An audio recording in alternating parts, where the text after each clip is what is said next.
say that not only from a standpoint of my long time in this field contributing, because I started in 1974. Then I moved here at Caltech in 2 years in 1976. At that time, we had only one competition, and that was the University of Duke University with Professor Wilson and later Professor Owen. They were not professors. Originally, most of them, they were working in industry and they had their own company.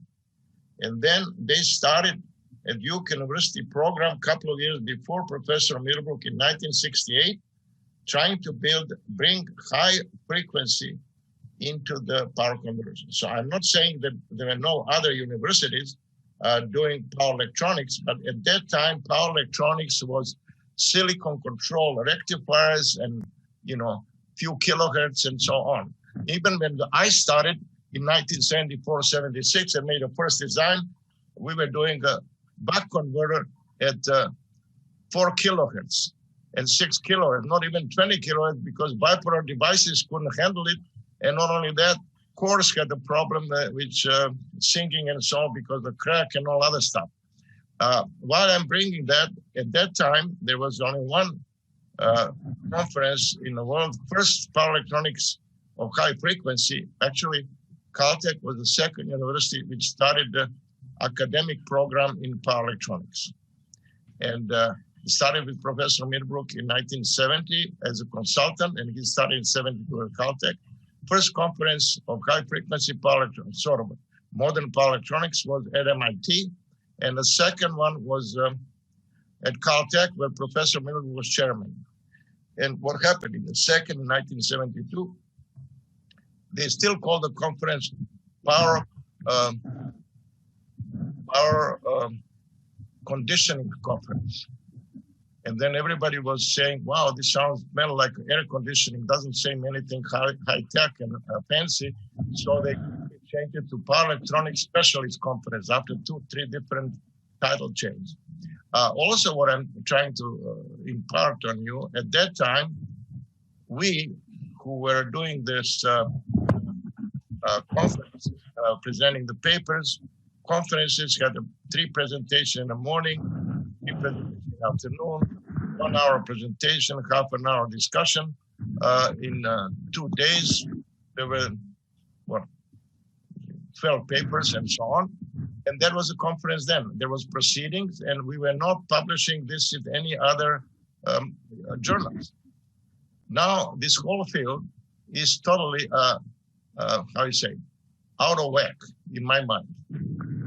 Just give you an example. Last Power Electronics Specialist Conference, no more, doesn't exist. 30 years ago, they decided to change the name and call it ECCE, Electronic Conversion Conference Expo, whatever. Fancy name, but it was basically what was the Power Electronics Special Conference before. At the same time, 33 years ago, in 1988, Applied Power Electronics Conference started. And you know what is happening now? Just for these 2 conferences, there was a proliferation of papers, and you would think that now with the ECC conference in October, which was online, it had 1,000 papers. Each paper had 3 or 4 or 5 authors. So there's 5,000 people on it. Power Electronics, Applied Power Electronics Conference is coming in June this year, and it's going to be also 1,000 paper presentations and 16 seminars of 3 hours each. And all of these conferences are just for making money and hiding behind the tax-exempt status.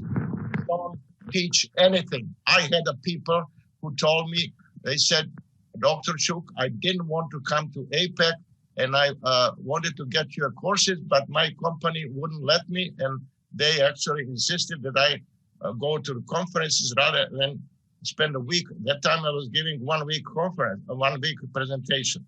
So compare what you can learn from me in 6 weeks of 80 lecture hours. You will have to pay $50,000 per year for tuition at any leading conferences, leading colleges in the United States. And I tell you, half of that will be wrong. I'm not saying facetiously because I know what they're teaching, okay? And I know also that there is no criticism of anything. That's why when I was at the conference in APEC in 2019, you know, I couldn't stand it, and I got up and say, well, the guy who's self-appointing himself to tell a state of power electronics research at universities. There are 100 universities in each one worldwide, and each one has 3 or 4 professors. I had, as I told you, Bhaskar, I had 3 of my former students who are professors at just Boulder, and let alone 12 or other places. And disaster is because the system is made just for money. There is no criticism allowed because every paper presented for IEEE means $33 that you have to pay to get a copy of it.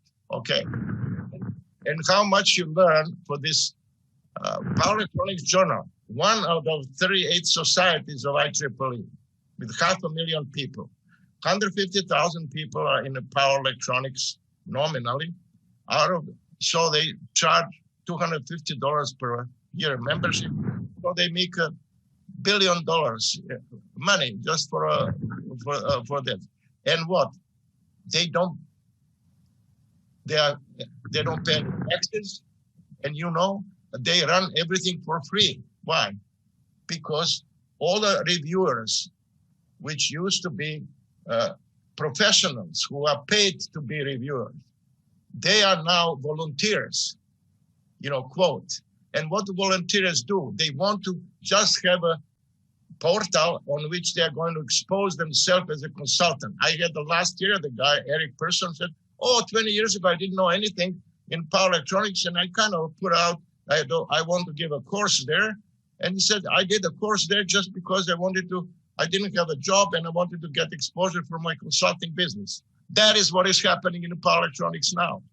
The people are abusing system grossly.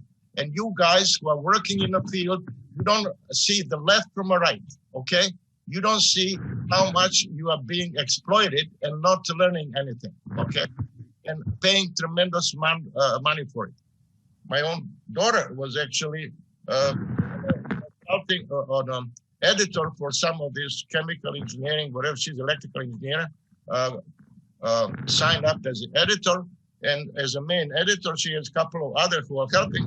Get $3,000 a year to do the job, but then at least you're doing the job, you know, not doing this fake volunteer. And you know what the fake volunteer, they stop people like me talking and present and criticize them. I went in a 2019 conference with 1,000 people on a plenary session, and I made comments, and just as I started making comments, the guy who was making presentation, who has no standing in the field whatsoever, for last 15 years, quote, doing PhD with my former students who are professor at Boulder, you know, the same one that you get.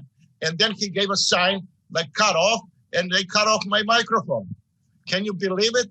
What is happening in this field? Shame on power electronics.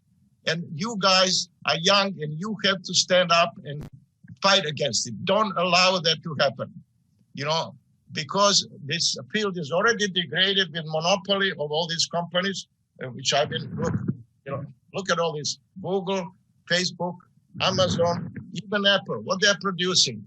You know, they are overcharging and not producing anything. They are producing advertising, okay? And IEEE is not in education business either. You know, they are hiding behind all these volunteers. And they have a couple of people who are paid, but they are not experts. They know nothing about power electronics, so they can't even judge anything or guide the field in the right direction, except they agree. You know, when I confronted these people at the power electronics in 2019, I said, what the guys are doing? You're cutting a microphone. What's happening? No problem. You know, they just want exposure, and they want to continue the same way. And I think this field is dramatically going down. I'm doing my best try to educate. Now there is a tremendous opportunity to educate the whole world. Look, you have, some of you, I don't see yet here, but some of you are coming from New Zealand, you know, coming at 3 o'clock in the morning to attend my class. Luckily enough, I think what in India, I think it's 12 hours difference, 11. So 8 o'clock in the morning is 7 in the evening your time. In Europe, Surgeon, you are 9 hours difference, right? So it's yes, it's 5 o'clock now. 5 o'clock to 7 in the evening, just after you've done the work for a company. In the United States, at least on the East Coast, West Coast, it's 8 to 10 in the morning. Well, no engineers come to work at 8. And not only that, now you don't have to drive, so you can stay the first 2 hours while you're doing breakfast. You can have a lecture, you know, and so it is convenient. But I don't understand. This whole field is now overtaken by all this. Look, power electronics, transaction of power electronics. You know how many articles published every month? There is 1,200 pages. That's 15,000 pages. And I was in a conference in 2017 in APEC in Florida, and I was flabbergasted what kind of stuff is being presented and talked about. You know, it just there is no criticism whatsoever. Everything gets published, and it is you know, you can't even you can't even find papers anymore, because 99% of that is something that you shouldn't even spend the time looking over it, you know, and that's what it is. So, however, I have my own genuine desire to help this field. However, without your help, I can't do much. Okay, and if I don't have a follow-up, and I just putting you right clear now, that I am already signed up to the courses, my 6 weeks course that I set up as attractive things to educate the whole world in power electronics. I set it up from May 3rd for 6 weeks. Okay. However, if you guys don't get the following up, I'm not going to do it anymore. This is going to be my last course. Then I'm sorry, you have to do what you like.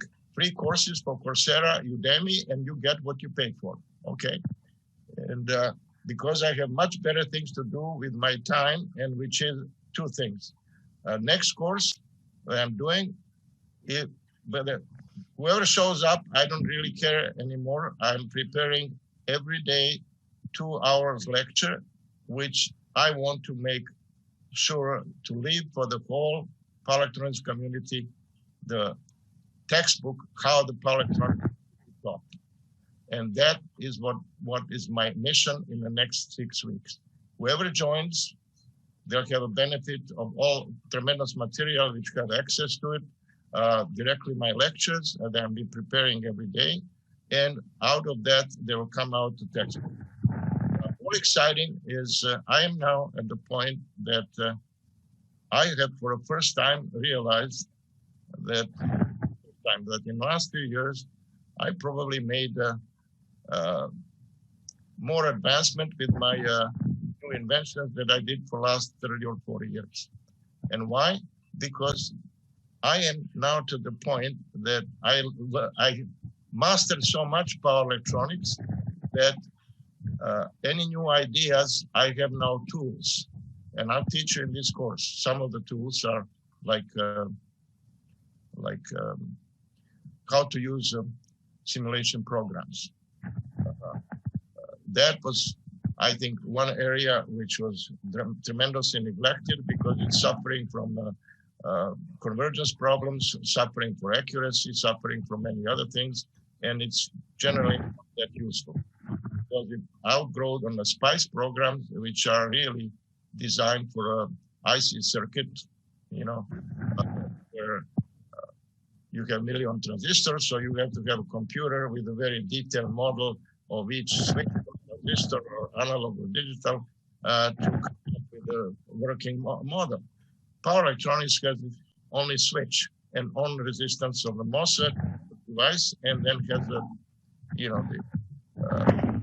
one parasitic capacitor drain to source, which you can put as external capacitor. But then, if you have a right circuit, that method, you can end up eliminating switching losses.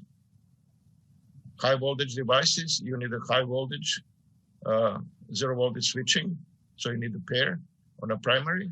On a secondary, you typically rectifier, which is a low voltage, which in itself, a low voltage is where the diode is not significant loss, but even better, you can make the second operate in zero current switching. So, but you know what the field is doing now? Oh, we don't care that. We have a gallium nitride device. So you can operate it at 5-10 nanoseconds on time and off time, and now operate it hard switching. What a stupidity. What a stupidity. And then, we don't do 50 kilohertz, with 500 kilohertz at MOSFET, or with at least 5 megahertz on 50 megahertz. They don't know what they're talking about, okay? And they are driving this field in the wrong direction for last 30 years. Because I tell you what you learn in the course, hopefully last time I gave some input to it. In fact, it is already in my video that you had all access. Power electronics field has two big problems. And I will go now into it. One big problem is that isolated converters and transformer never done in a proper way. They were opted to something like, protected against saturation, but we are not. I discussed it last time. Other bigger problems, as far as I'm concerned, and I proved that precisely in my personal courses 2 years ago, 3 years ago. The buck, boost, and flyback converters should have never been invented. They are something which is prolonged and which is really a reason. You know what's the reason that we are operating at 5 megahertz and 20 megahertz and so on? Reason, back, boost, and I think we have some speakers, can you fix that? Okay, stop. All right. Let me tell you what the problem is. And I'll give you the very, very real, my own experience and feedback. Back in 1970s, when Apple came out with the first Apple One, and then after that they had the Apple Lisa computer, which is $10,000 computer. And you know what? They used the flyback converter for 150 watt triple output. And you know what was a story? They used that, and in fact, Apple not only was one of the first computer which had the easy to use software and was very popular, but they were the first one to use switching power supplies for it. One of the Apple One was the first one with the switching power supplies for it. And then when they had the Lisa computer, there was a company in the Bay Area, Electron, and they were making Atari games. And that time they were making IBM disk drives, and they were in contract manufacturing, and they were making the power supplies for Lisa computer, 150 watt flyback. And I got contacted with these people. At that time, I had a choke converter, isolated, triple output, integer magnetics, and what? My magnetics was just one magnetic piece. Input inductor was one leg of EI core. Triple output inductor was filtering on the other leg of EI core, and the center leg was transformer with the primary and 3 secondary. One magnetics. Okay, reduce the size, weight, and so on. And 150 watt. And of course, just like all the other converters, The problem was when you have a filtering inductors, you have a DC current through it. And if you just think about it, 5 volts, 3 amps, if it were one output, 5 volt, 3 amps, 151, that inductor alone adds 20 kilohertz, because that was the name of a game at that time. We had to switch at 20 kilohertz because there was no better bipolar devices that were best for 20 kilohertz. At 20 kilohertz, because it depends on that, you had to put air gap, which is 1 millimeter. You know, how much is 1 millimeter gap? Nothing, right? But ferrite core, which had a relative permeability of 2000, it effectively have effective permeability of 2,000 times killed inductance with 1 millimeter air gap at 20 kilohertz. And 3 amps only, 5 volt, 3 amps, 150 watt. And you know what happened? We designed it, and Solectron manufactured 200 prototypes for Lisa, and what happened? It all came back. It worked. We had only one problem. Ripple on the output was not 50 millivolts, but it was 125 millivolts. So why? And we found the reason. You know what was the reason? The company which was manufacturing it didn't notice that we defined a pot core with the air gap built into it of 1 millimeter. You know, you can define at that time pot core and say, I want a center gap of a pot core to have 1 millimeter. That's what we needed, right? Otherwise, it'll saturate at 3 amps. And when a magnetic core saturates, it's a short. It's not large inductance, it's short. You don't want to have a short in your switching circuit instead of inductance. But what happened? It worked. You know why? Because when the core saturated, it was left with what? It was left with the native inductance as the core. When the core saturates, it doesn't contribute anything to inductance. So it becomes an air core inductance. And in fact, it becomes a nuisance because this core which saturates still carries the core losses, and it has a weight and losses. And the reason why the core has air gap is there, magnetic core is there just to define a small air gap. But when they used ungapped core, so therefore inductance of the ungapped core, because it was fully saturated, was inductance of the air core inductor. And that was, and core only contributed 2.5 times to inductance. You see? So that's why instead of 50 millivolts, it was 125 millivolts. Disaster.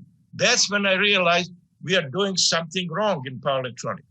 And that's what I called AAA at the time. They didn't do their job. They should have in 1945-50, when the first transistor showed up, bipolar and MOSFET, each transistor, each switch had its own separate symbol. Did they do anything for inductors in the buck, boost, and the flyback? They should have put a sign on it. This is not an AC inductor with a Faraday and indirectly, but actually confirmed with Tesla, which invented alternating current component called an AC inductor. And that is a big difference. And I had even, not to blame famous professor keeping the lectures, and I was courses at some time as I was doing mine, and the people taking his courses told me, hey, the professor didn't know you have to put air gap in the inductors in the buck and boost converter. Otherwise, it will saturate. That was the state of the art. IEEE didn't put a notice, this is not an inductor. This is not an AC inductor. Inductor, they kept the same symbol, and that's a problem. So everybody felt, oh, that's inductor. Even professors in schools teaching that, they thought this is an alternating current inductor. It wasn't. And that propagated to transformer. That's why the people then started saying transformer, well, flyback converter, it's a transformer. It goes step up and step down. voltage and all that, but they don't know this is not a transformer. Transformer is, I have recently came up to one other interesting thing, which I will share with you. Maybe time to use my pen and drawings, but you know how this LinkedIn and all these networks propagate with lots of people giving lectures. And I recently ran into one that the fellow put a DC battery and put a transformer with a turns ratio, and on the secondary put resistance.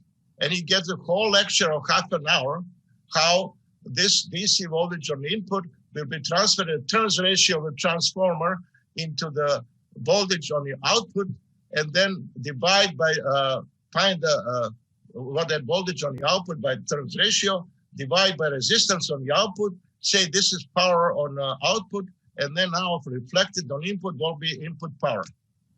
All operating on DC. I gave you the lecture last time. Didn't you see in my lecture last time that what is needed for a transformer, you have to have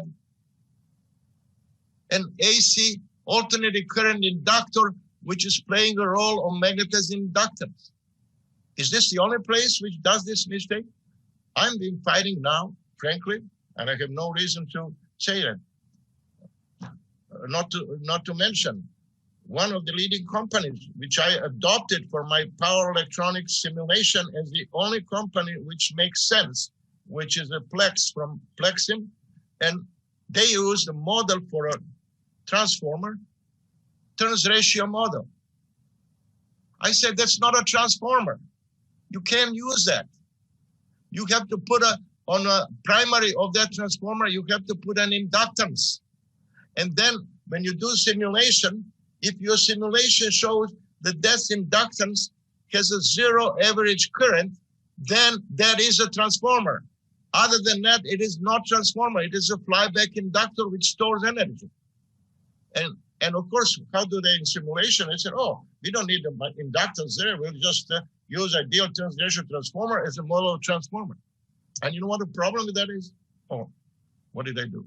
Okay, so. Okay, all right, no, it just touched on my screen. Anyway, so what do they do?